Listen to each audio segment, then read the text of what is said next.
കുന്നരെ. ഓ ആ ആയിക്കോട്ടെ ആയിക്കോട്ടെ. ആ എന്നാ പിന്നെ നടന്നോട്ടെ. ഇവിടുത്തെ കാര്യം വെടുപ്പായിക്കോളും. അതൊക്കെ ഞങ്ങൾക്ക് അറിയാവുന്നതല്ലേ. ആ തന്നെ. ആദ്യത്തെ ദക്ഷിണ തിരുവേനിക്കാകാന്ന് കരുതി. തിരക്കാവുന്നതിന് മുമ്പ് ആ ചടങ്ങ് നടത്താമെന്ന് ചോദിച്ചു. മോളെ തിരുമേനി ഇവിടെ അനുഗ്രഹിക്കണം.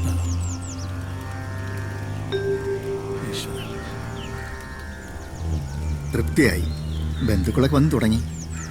ഞങ്ങളെന്നാ ഇടയ്ക്ക് വരാം. ഏയ് ഇല വെക്കുന്ന നേരത്ത് കണ്ടാ മതി. അവിടുത്തെ കാര്യങ്ങൾ ഭംഗിയായിട്ട് നടന്നോട്ടെ. ആയിക്കോട്ടെ. ശരി ശരി. ഞങ്ങള് ഹാജർ. ആരായത്? കല്യാണം കൂടാൻ എത്തിയതാ. ആഹാ, വരന്റെ? ആ ഉള്ളത് പറഞ്ഞ വരന്റെ ആൾക്കാരല്ല, വധുവിന്റെ ആൾക്കാരും അല്ല. ശരിക്കും കല്യാണം കൂടാനെന്ന വ്യാജേന സദ്യ ഉണ്ണാൻ വന്നവരാ. കഴിഞ്ഞ 10-12 വർഷമായിട്ട് തുടർന്നു പോകുന്ന ഒരു വഴിപാട് മാതിരി അത്. തിരുമേനിയുടെ പാചകം എവിടെ ഉണ്ടെങ്കിലും ഞാൻ അവിടെ എത്തും. എന്താ കോന്നാരെ, നാളെ എത്രയാ? 3 അട പരിപ്പ് പാൽപായസം. ഓ, പഴപ്രഥമം കൂടി ആവായിരുന്നു. ആയിക്കോട്ടെ, തിരുമേനി തീരുമാനിച്ചാ മതി. ഇനി മാറ്റമൊന്നും വരുത്തണ്ട. പഴം അടുത്ത തവണ ആവാം. ഞാൻ വെറുതെ പറഞ്ഞതാ, ഒരു മോഹം. എവിടെയാ സ്ഥലം? ഇരിഞ്ഞാലക്കുട. ആ തിരുമേനി, ഈ പുതുമുഖങ്ങളെ പരിചയപ്പെട്ടില്ലല്ലോ. ഇത് അജിത് കുമാർ, ഞങ്ങളുടെ ചുറ്റുവട്ടത്തെ അറിയപ്പെടുന്ന ഒരു ദേഹണ്ണക്കാരനാണ്. ഇനി ഈ വിഷയത്തിൽ എത്രത്തോളം അങ്ങോട്ട് മുമ്പോട്ട് പോകാനുണ്ടെന്ന് അറിഞ്ഞോട്ടേച്ച് കൊണ്ടുവന്നതാ. ഇത് ഉസ്മാൻ. ബിരിയാണിയാണ് ലോകത്തിലെ ഏറ്റവും വിശിഷ്ട ഭോജ്യം എന്ന് വിചാരിക്കണ ആളാ. നാളത്തെ സദ്യ കഴിഞ്ഞിട്ട് ആ അഭിപ്രായത്തിൽ വല്ല മാറ്റം ഉണ്ടോന്ന് നോക്കാലോ. അപ്പോ താമസിക്കാൻ ലോഡ്ജിൽ മുറിയെടുത്തിട്ടുണ്ട്. വണ്ടിക്കൂലി, താമസം ഒന്നോർത്ത ഒക്കെ പണച്ചെലവാ. എന്നാലും തിരുമേനിയുടെ കൈപ്പുണ്യം ഓർത്താ. ഇവിടെ അടുത്ത വീട്. ഓ, അങ്ങോട്ടേക്കൊന്ന് വരിക. എന്നാ പിന്നെ ആയിക്കോട്ടെ ആയിക്കോട്ടെ. ഉള്ള സ്ഥലത്തൊക്കെ ഇരിക്കാം. ഐ വന്ന പടിയാ. ഇനി ഒരു കുളിയൊക്കെ കഴിഞ്ഞ അമ്പലത്തിൽ പോയി തൊഴുതിട്ട് വരാം. ആയിക്കോട്ടെ. ഓ അതെ, ഈ നാളത്തെ സദ്യക്ക് നേരത്തെ ഹാജരാക്കേണ്ട കാര്യം ഈ നായർക്കെന്താ? അതെ, സദ്യ കഥകളി പോലെയാണെന്ന് പരമേശ്വരൻ പറയും. അണിയറയിൽ പോയി ചുട്ടുകുത്ത് മുതലേ അനുഭവിച്ചു തുടങ്ങണം, എന്നാലേ ആസ്വാദനം പൂർത്തിയാകൂത്രേ. അവര് വന്നോട്ടെ, പുകയും മണമൊക്കെ പിടിച്ച് ഈ മൂലയ്ക്ക് എവിടെങ്കിലും കൂലി പിടിച്ചിരുന്നോളൂ. അതല്ല, കൂടെ വന്നവൻ പാചകക്കാരനാ പറഞ്ഞു. അവൻ തിരുമേനിയുടെ സൂത്രങ്ങൾ അടിച്ചു മാറ്റാനുള്ള പ്ലാനാ. ആഹാ, ഗോവിന്ദാരിപ്പ് എത്ര കൊല്ലായി എന്റെ ഇവിടെ? 18. എന്നിട്ട് നിങ്ങൾ സൂത്രങ്ങൾ പഠിച്ചോ? എന്നിട്ട് 6 ദിവസം കൊണ്ട് വേറെ വന്ന് പഠിക്കാൻ പോകുന്നത്? അവിടെ എന്താ തനിക്ക് പണി? ഇപ്പോ എന്താ പണി? അരി കഴുകണം. എന്നാ കഴുക്. ഓ ഓ, ഹലോ, ഉണ്ടല്ലോ. ആ കൊടുക്കാം. വീട്ടിൽ നിന്ന്. ഹലോ,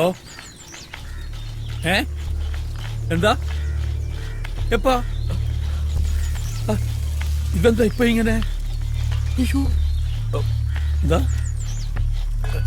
ശരിക്കും? ആ ഞാൻ വരാം, ഉടനെ വരാം.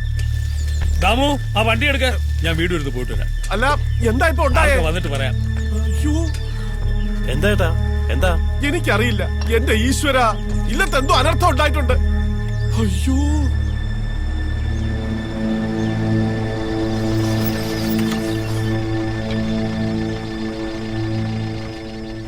എവിടെ? അകത്തുണ്ട്. താനിത് വേറെ ആരെങ്കിലും വിളിച്ചു പറഞ്ഞു? ഇല്ലെന്നേ. അല്ല, തനിക്കിനി ആള് തെറ്റിയൊന്നും അല്ലല്ലോ? അല്ല, ആളിത് തന്നെ. ഈ മിമിക്രിക്കാരുണ്ടേ, കണ്ടാ അതുപോലൊക്കെ തന്നെ ഇരിക്കും, അതുകൊണ്ട് ചോദിച്ചതാ. ശരി.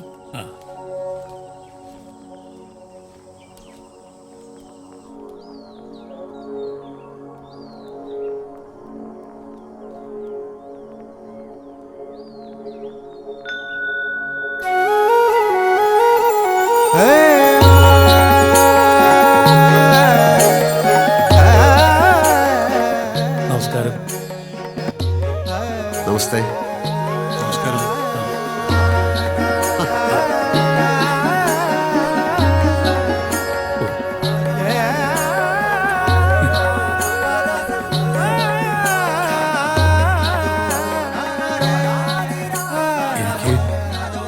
എനിക്ക് വിശ്വസിക്കാമോ? 100% വിശ്വസിക്കാം. ഓ, അത്ഭുതം. അല്ലാതെ ഇതിനൊരു വാക്കില്ല. ഈ താടിയൊക്കെ മലയ്ക്ക് പോണ്ടോ? ഇല്ല, ഒരു സിനിമയ്ക്ക് വേണ്ടിയാ. ഓ ഓ ഒരുപാട് സിനിമാ താരങ്ങളെ കണ്ടിട്ടുണ്ട്. ചില കല്യാണങ്ങൾക്ക് ഗുരുവായൂര്, ചിലരൊക്കെ നേരിട്ടറിയാം. പക്ഷേ അടുത്ത് കാണണം എന്ന് ആഗ്രഹിച്ച ഒരാള് ദാ. പക്ഷേ ഈ വിദ്വാൻ ഗുരുവായൂരപ്പനെ പോലെയാ, പിടിതരില്ല, വഴുതിക്കളെ. ഇപ്പതാ പ്രത്യക്ഷമായി. ആ ഇരിക്കാം. ആ വരൂ, ഇരിക്കൂ. ആ ഇദ്ദേഹം മുമ്പ് പരിചയപ്പെട്ടിട്ടില്ല. ഇത് വി കെ മേനോൻ. മേനോൻ ദോഹയിലാണ് സ്വന്തം ബിസിനസ് ഒക്കെ ആയിട്ട്. നാട്ടിൽ ഞങ്ങൾ അയൽവക്കമാണ്. നാടെന്ന് പറയുമ്പോ പത്തനംതിട്ട, എലന്തൂര്, അതൊക്കെ ഞാൻ പഠിച്ചു വെച്ചിട്ടുണ്ട്. അയൽവക്കം എന്ന് മാത്രമല്ല, ഞങ്ങളൊരു കുടുംബം പോലെ കഴിയുന്നവരാണ് അന്നും ഇന്നും. ഓ അത് മറന്നു. കുടിക്കാൻ എന്തെങ്കിലും കൊടുത്തോ? ഇല്ല. ആ ഇതാണ് എന്റെ മകന്റെ അമ്മ. അടുക്കളയിൽ നിന്ന് വരകത്തേക്ക് വന്നോണ്ടിരിക്കുക, വാതിൽ വരെ എത്തി. ആ എന്താ കുടിക്കാൻ? അങ്ങേക്ക് ഇഷ്ടമുള്ള എന്തും. ആ എന്നാ തനിക്ക് ഇഷ്ടമുള്ളത് എന്തും ആയിക്കോട്ടെ. തിരക്കുണ്ടോ? തിരുമേനിക്ക് തിരക്കുണ്ടെങ്കിലേ ഉള്ളൂ. തൽക്കാലം വലിയ തിരക്കില്ല. അവിടെ കറിക്കരിയൽ വരെ ആയിട്ടുള്ളൂ. അത് കുട്ടികൾ നോക്കിക്കോളും. ആ പ്രധാനപ്പെട്ട കാര്യം ചോദിച്ചില്ല. നളൻ നാരദനോട് ചോദിച്ചതുപോലെ വരവിന്നെങ്ങ് നിന്ന് എന്തിനി ചെയ്യേണ്ടു ഞാൻ. വിൺവാക്ക് പറയുന്നതല്ല, തിരുമേനിയെ നേരിട്ട് കാണണമെന്ന് വളരെ കാലമായി ആഗ്രഹിക്കുന്നു. ഈശ്വര. ഇന്നിപ്പോ മേനോൻ ചേട്ടൻ തൃശ്ശൂരിൽ ഞങ്ങളുടെ ഷൂട്ടിംഗ് ലൊക്കേഷനിൽ വന്നു. ഇവിടേക്കാണെന്ന് പറഞ്ഞപ്പോ കൂടെ കൂടി. എല്ലാം കൂട്ടിയിണക്കി നോക്കുമ്പോ ഒരു നിമിത്തം, അല്ലാണ്ടെന്താ പറയുക. എന്നെ കൊണ്ട് എന്തെങ്കിലും ഉപകാരം പറ്റൂന്ന് വെച്ചാൽ എന്റെ മോളുടെ വിവാഹമാണ്. ഓ അതിന് സ്വാദുള്ള ആഹാരം വെച്ചു കൊടുത്ത് തിരുമേനി അവളെ അനുഗ്രഹിക്കണം. ഓ സന്തോഷം. എപ്പോഴാ? അതെ, ആ ബുക്കൊന്ന് എടുത്തേ. മോന്റെ കമ്പ്യൂട്ടറെല്ലാം അടിച്ചു വെച്ചിട്ടുണ്ട്. പക്ഷെ അത് തുറക്കണേ, ആവും വരണം. എനിക്ക് പഴയ ശീലമാണ്, എല്ലാം എഴുതി വെക്കും. എപ്പോഴാ? ഒക്ടോബർ 15-ന്. ഒക്ടോബർ 15 എന്ന് പറയുമ്പോ ചിങ്ങം കന്നി. അപ്പൊ മുഹൂർത്തം ഉണ്ടാവില്ലല്ലോ. അത് തിരുമേനി, വിവാഹം ഇവിടെ വെച്ചല്ല, അങ്ങ് ദോഹയെ വെച്ചാണ്. മേനോൻ ചേട്ടന് പരിചയമുള്ള ആൾക്കാരൊക്കെ ദോഹയിലാണ്. വരന്റെ അച്ഛന് നാട്ടിലേക്ക് ട്രാവൽ ചെയ്യാൻ പറ്റില്ല. അതുകൊണ്ട് ദോഹയെ വെച്ചാണ് കല്യാണം. അപ്പോ ദുബായ് വെച്ച് കല്യാണം, സദ്യ ഇവിടെ, അങ്ങനെയാ? അല്ലല്ല, രണ്ടും അവിടെ വെച്ച് തന്നെ. അപ്പൊ സദ്യ ഇവിടെ വെച്ചുണ്ടാക്കി അങ്ങോട്ട് കൊണ്ടുപോയി? അല്ല തിരുമേനി ദോഹയിലോട്ട് വരണം ഒരു 3 ദിവസത്തേക്ക്. നമ്മുടെ നാടിന്റെ രുചി അവിടെ ഉള്ളവരും അറിയണമെന്ന് മേനോൻ ചേട്ടന് വലിയൊരു ആഗ്രഹമുണ്ട്. ഓ കഴിയുന്നതും ഒഴിവ് പറയരുത്. ഫോണിൽ പറയാതെ നേരിട്ട് വന്നത് അതുകൊണ്ടാണ്. അല്ല അതെ, ഞാൻ വന്നത് തിരുമേനിയെ നിർബന്ധിക്കാനല്ല. പക്ഷെ മേനോൻ ചേട്ടന്റെ ആഗ്രഹം സാധിച്ചു കിട്ടണമെന്ന് എനിക്കൊരു ആഗ്രഹമുണ്ട്.